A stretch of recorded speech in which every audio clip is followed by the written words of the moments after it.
Ito na yun, Ana. Nangyayari na ang hiling mo.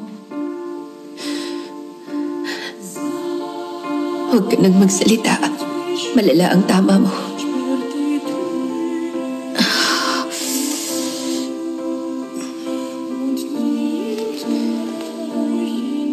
Mukha yatang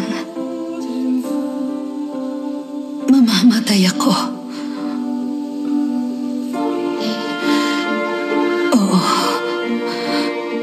Ang mama mo rin noon, nung mamamatay na siya, pumunta ako at pagdating ko, huli na ang lahat. Ako rin. Nagkaroon ng ama katulad mo.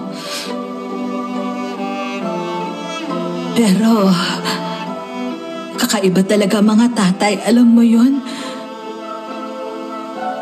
Nawawala pag kailangan.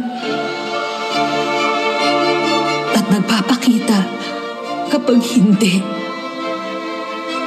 Si Papa, nalaman niyang tungkol sa mama mo at nagsimula siyang mangialam. Pinigilan ko siya. Sinubukan ko. Pero hindi siya nakinig. May inutusan siya para patayin ang mama mo. Para sa akin. Si Master Song ba talaga yun? Alam mo na pala. Oo. Tama ka.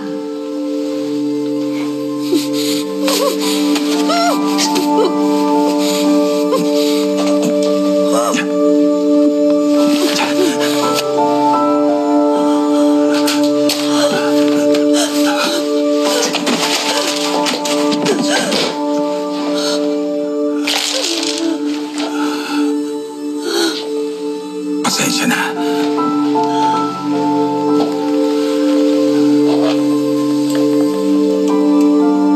Mama?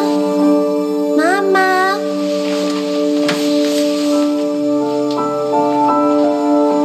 Mama? Mama?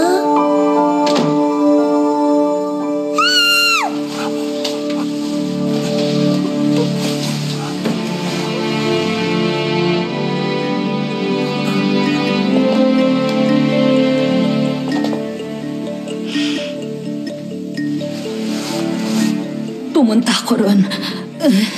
Nung nalaman kong pinagawa ni Papa kay Master Song. Pero huli na ang lahat.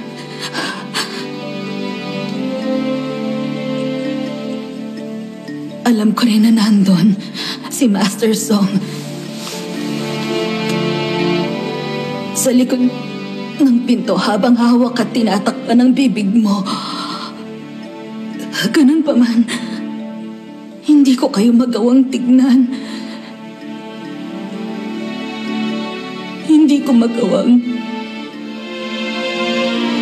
matingnan ka ng harapan.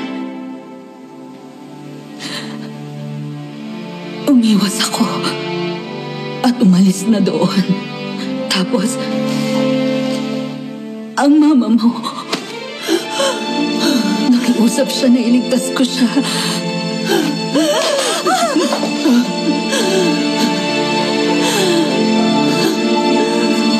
Iligtas mo ako. Sa sandaling yun, nag-isip ako.